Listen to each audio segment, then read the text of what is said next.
Hello everyone and welcome back. Now, in the previous few lectures, I built up a lot of momentum for the heat equation, right?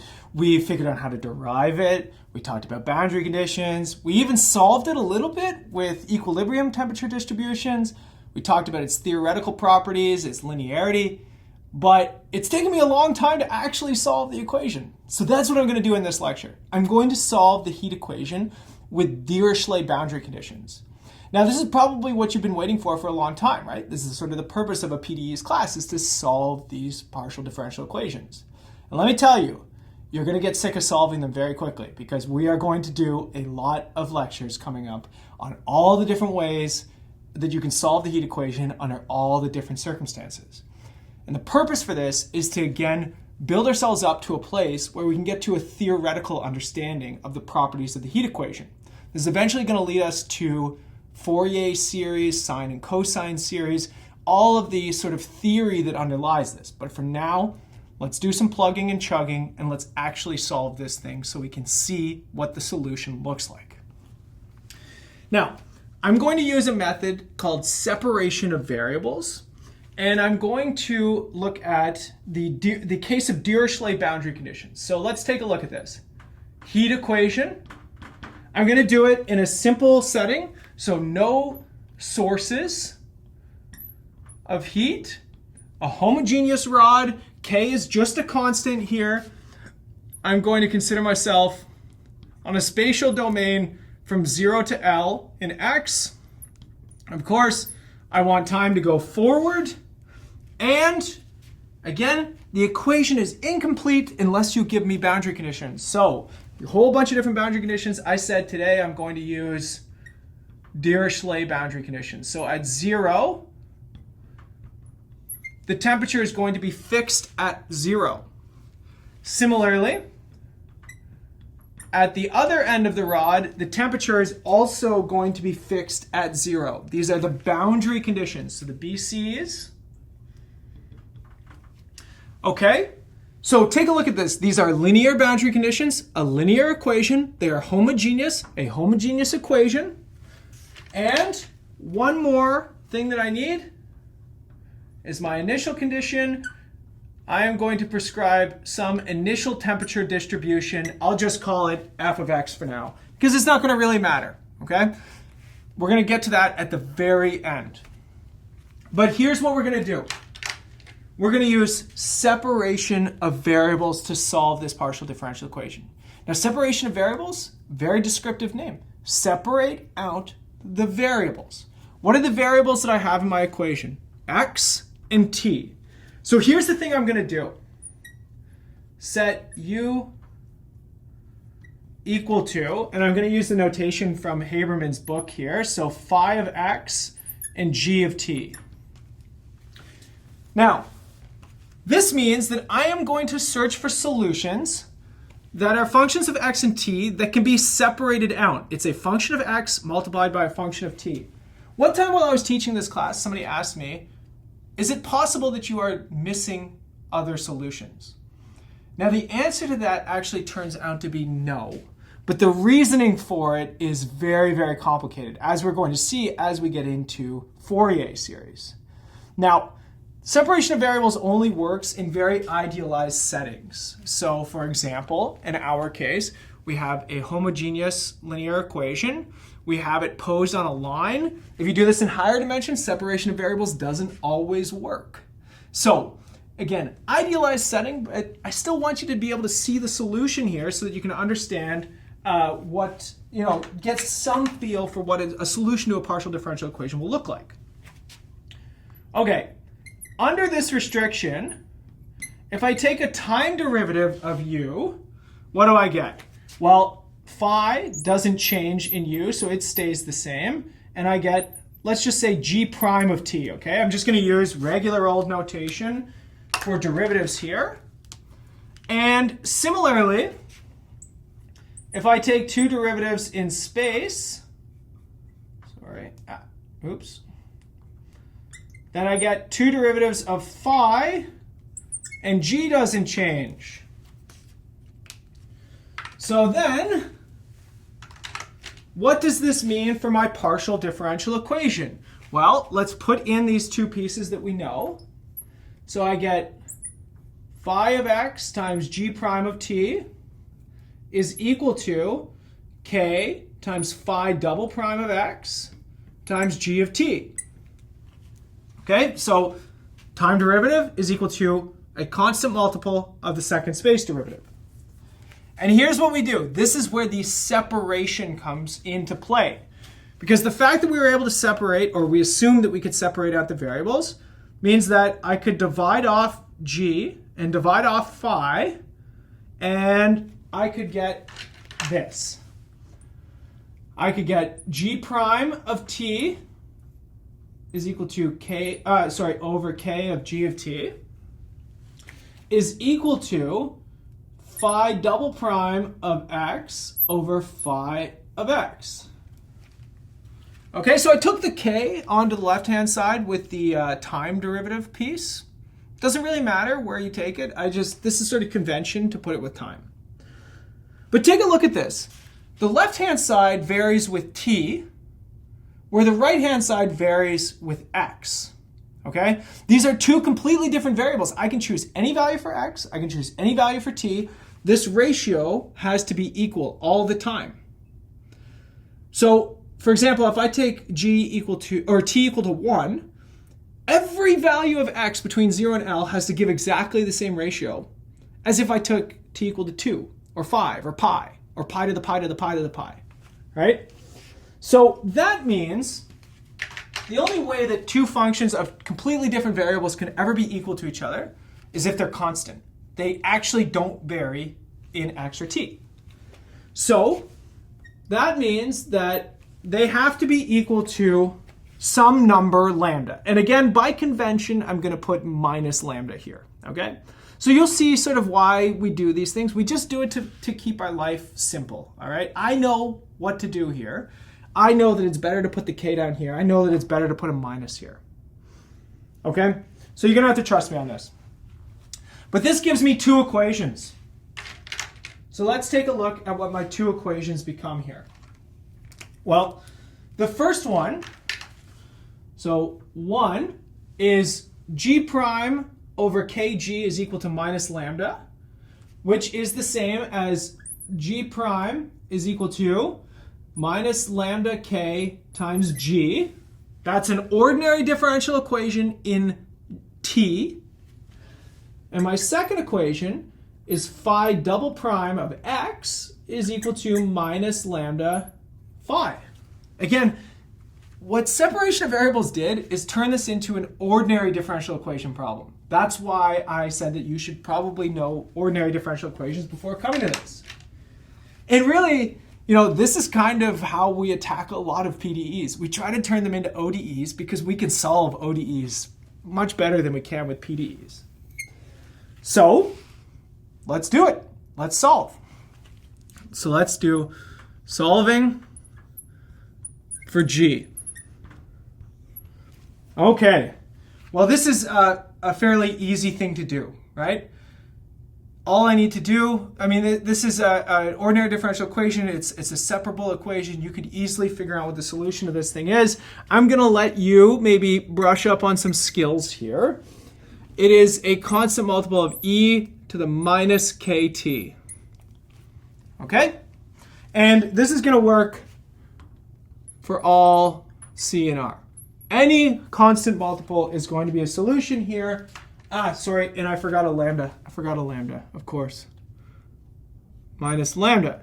And lambda in r as well. Actually, it'll work for any lambda in c too. But, okay. That was the easy one. Let's do the hard one, or the more interesting one. So solving for phi. Okay. So first of all, we've got an ordinary differential equation. Phi double prime is equal to minus lambda phi. But there's more. Remember, this is the one that involves space. Space has boundary conditions, right? Time has an initial condition, which we will come back to later. But space has a boundary condition. So if u vanishes at the endpoints of this interval, if I have this form, it tells me that phi has to vanish at the endpoints of this interval. So, and phi of 0 is equal to phi of L, which is equal to 0. This is what's called a boundary value problem in ordinary differential equations. It has values prescribed at the boundary, and it's an ordinary differential equation. It's a problem. So now, if you recall your ordinary differential equation theory, there's going to be a bunch of different solutions depending on whether or not lambda is positive or negative or 0. So let's do this. Let's look at case 1. Lambda is positive. Okay. Then in this case, phi of x has the form. I'm going to use complex notation for a second here, but I'll switch over in a moment. So you might want to, again, brush up on complex roots of the characteristic equation for ordinary differential equations. I'm assuming you know how to do this.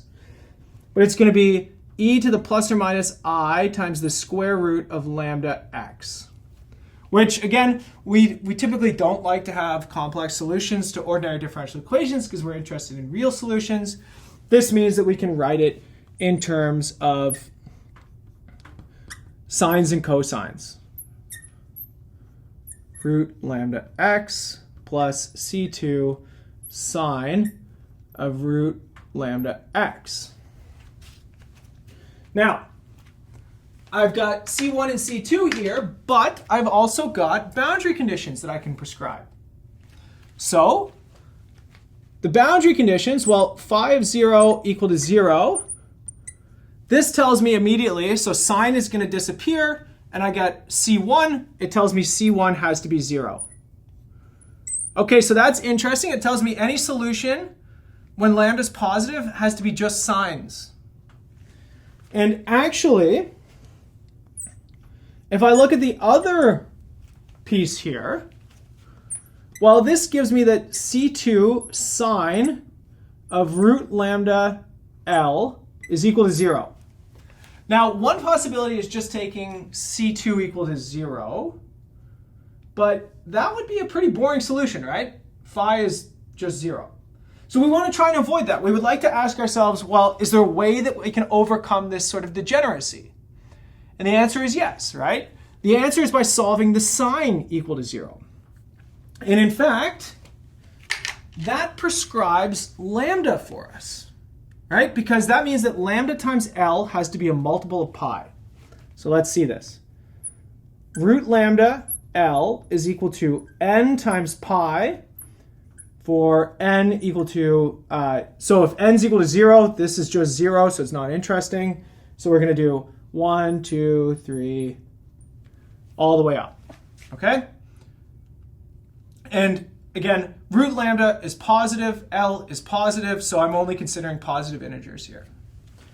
So essentially this tells me that I have a specific choice for for lambda, okay? And I'm going to write it right in here so that it can be like very, very big so that we can see it all. Lambda is equal to n pi over L squared. I'm going to put it in a big, huge box so that everybody can see it, okay? Now look what happened here. Remember, I said that I have this random arbitrary constant, and I solved g, and I said that it's going to work for any value of the constant you want. But what I found is that the spatial boundary condition said, not every constant is going to work.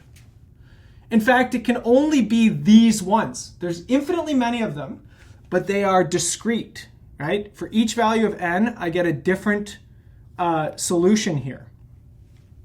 So essentially what this gives me is this gives me a family of solutions which are constant multiples, c2 times sine, and then I get n pi x over L. Squared gets annihilated under the square root. So now this is going to be a solution for every value of n. So I've got infinitely many solutions here, and if I back it up here, I've got infinitely many solutions as well, but it has to be the same lambda in both of them. Okay, now let's take a look at case 2.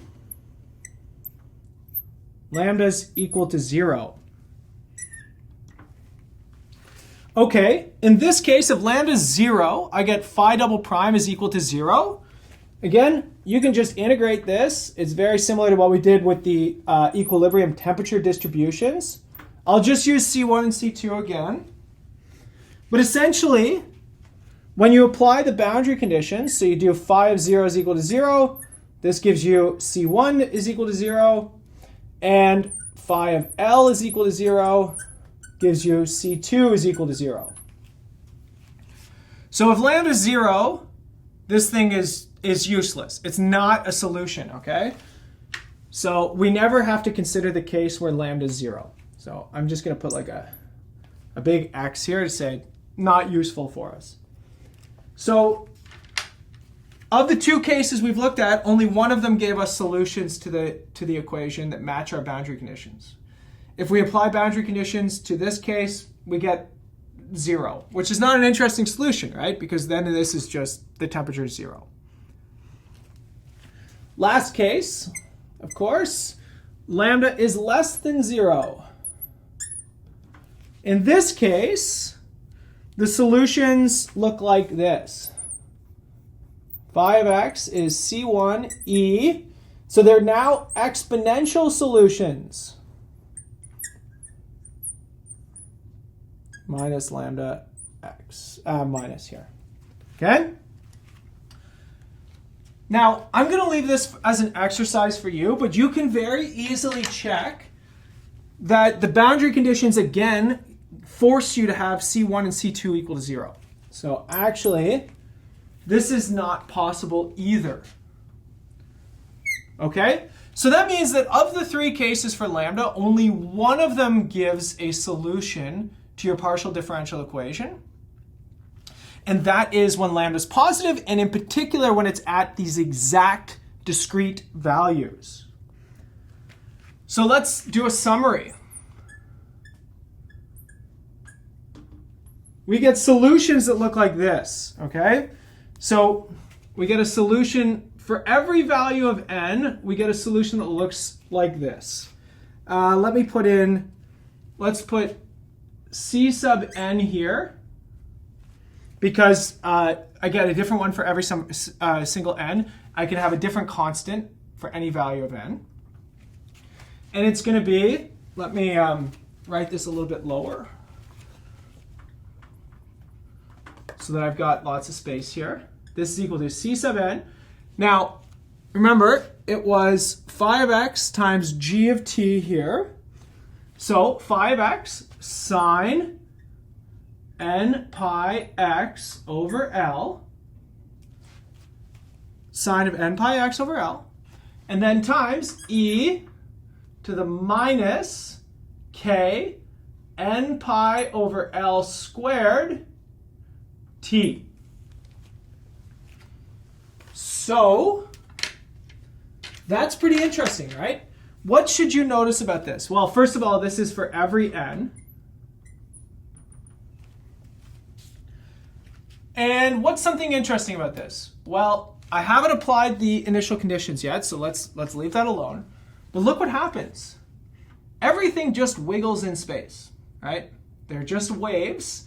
The higher the value of n, the more wiggles you have. Furthermore, everything decays in time. Everything goes to 0. That should confirm something we already did, right?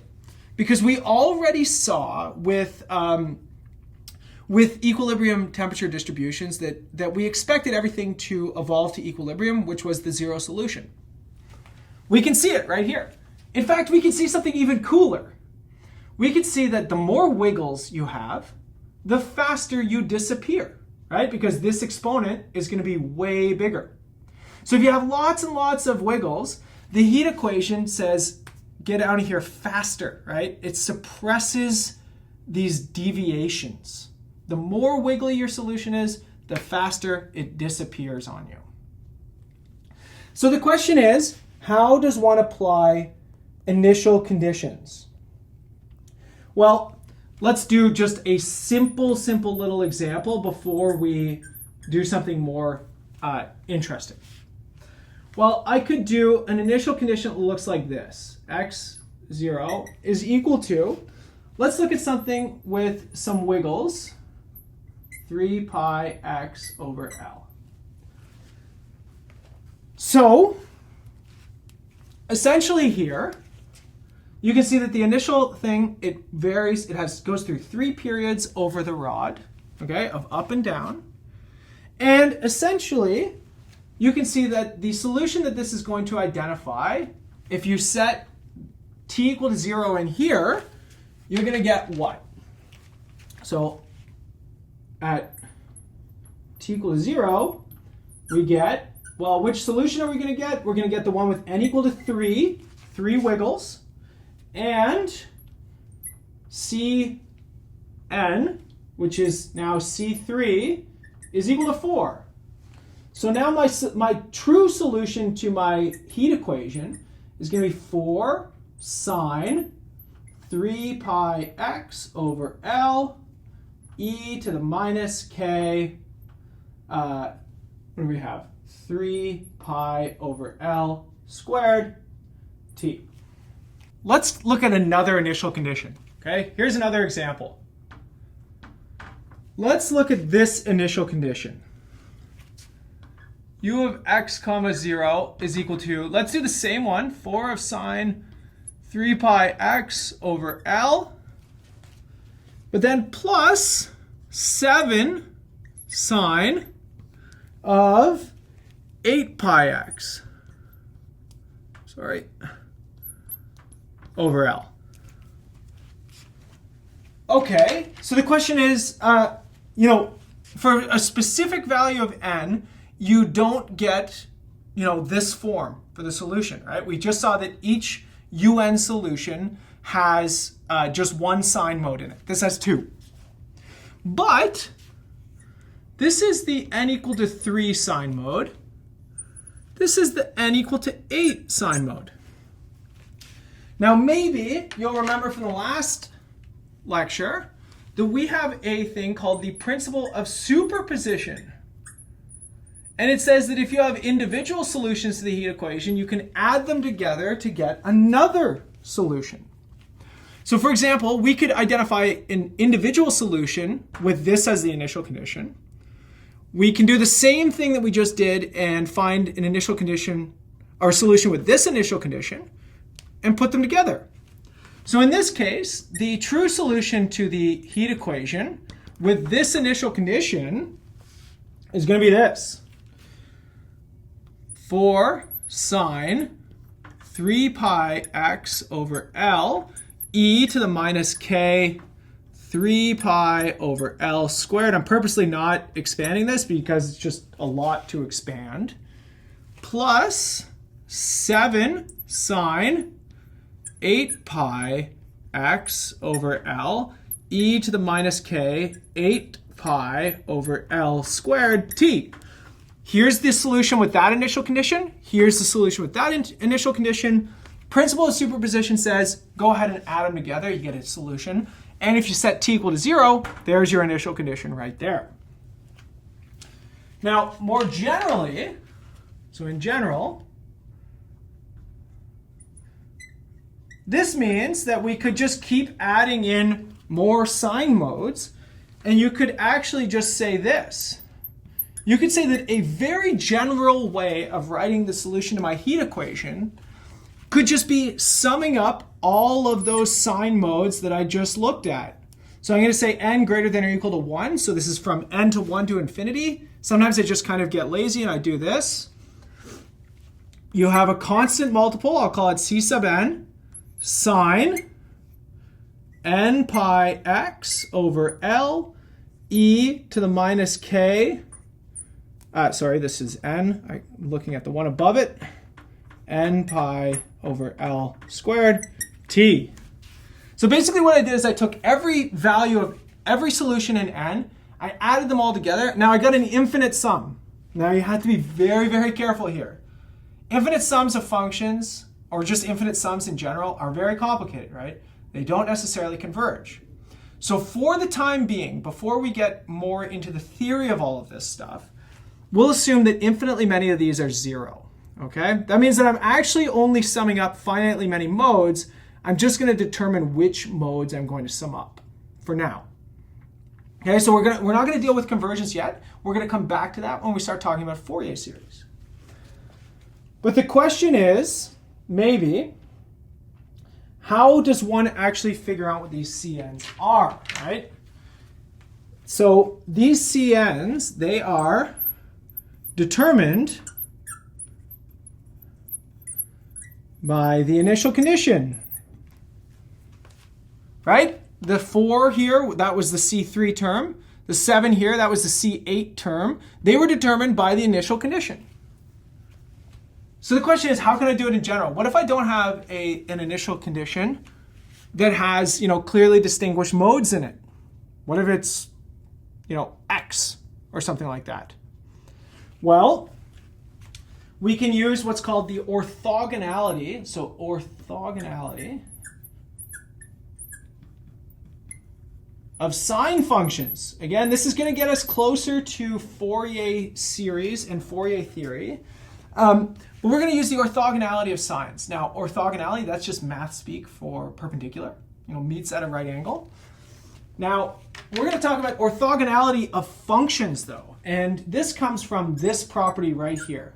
0 to L, sine of n pi x over L, sine of m pi x over L. So if I take two sine modes, multiply them together, and integrate over all of space, this is going to give me either 0 if n and m are not equal to each other, or it's going to give me L over 2 if they are equal to each other. So if I take two different modes, they integrate to 0. But if I take two of the same mode, then they integrate to L over 2. This is what's called orthogonality of functions. So we describe orthogonality in terms of integrals, and we would say that if these two things integrate, or if this thing integrates to 0, we would say that these two functions are orthogonal. So here's what we're going to do. Let's suppose I can take my initial condition, u of x comma 0, which is f of x. Let's imagine that I could write it as a bunch of sine functions. So let's suppose I could do this. My initial condition was given to me as an infinite sum of sines. Again, I'm not going to tell you that you can always do this, but I want to show you some of the theory for a second. If I could do this, right? So if this was possible, here's something that I could do. I could multiply, so let's do this. Then, if I take f of x and I multiply it by a specific sine mode, so pick a value of m and multiply it by sine, well, what will I get? I get an infinite sum,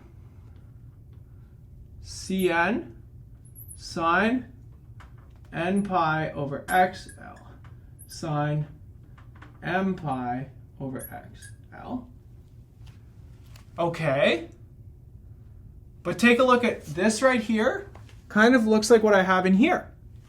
So let's slap an integral around this. Sorry, dx. And because it's a summation, I'll put the integral inside dx. I apologize for squeezing in the dx's, but I want you to see where this comes from. This is a projection, right? Just like we learned about with vectors. Just how this generalizes orthogonality of using the dot product, this generalizes projection, which again uses the dot product. Okay, but what is this going to give me? Infinitely many of these things are going to disappear in the integration. The only one that survives is the n term. So what do I get here? This gives me that this integral on the left-hand side, sine of m pi x over L dx. Well, everything disappears except for the n equal to m case. So this gives me L times Cm over 2. because everybody else is orthogonal. Which tells me that Cm, so the mth coefficient in the expansion of f, this can be obtained by projecting onto the sine mode.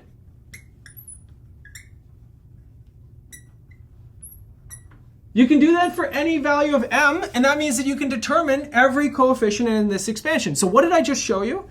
I said, well, if it was possible to write this, then I could figure out what the coefficients are. But now we can go backwards. We can say the coefficients are this. I'm not telling you whether or not I'm missing anything, okay? I'm just saying that I can get the coefficients back. I'm not saying that this converges necessarily. I'm not saying that it's equal to the entire function. I'm just saying if this was possible, then I could get these. So the question is, how do you apply this to the heat equation? Because now we've kind of gone down the rabbit hole. Well, let's do an application.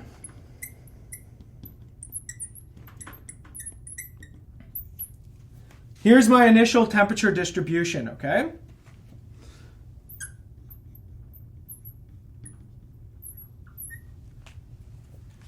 The bar, or the pole, whatever it happens to be, the one-dimensional thing that we're measuring the heat of, is initially 100, say, degrees Celsius, if that's the units that we're using.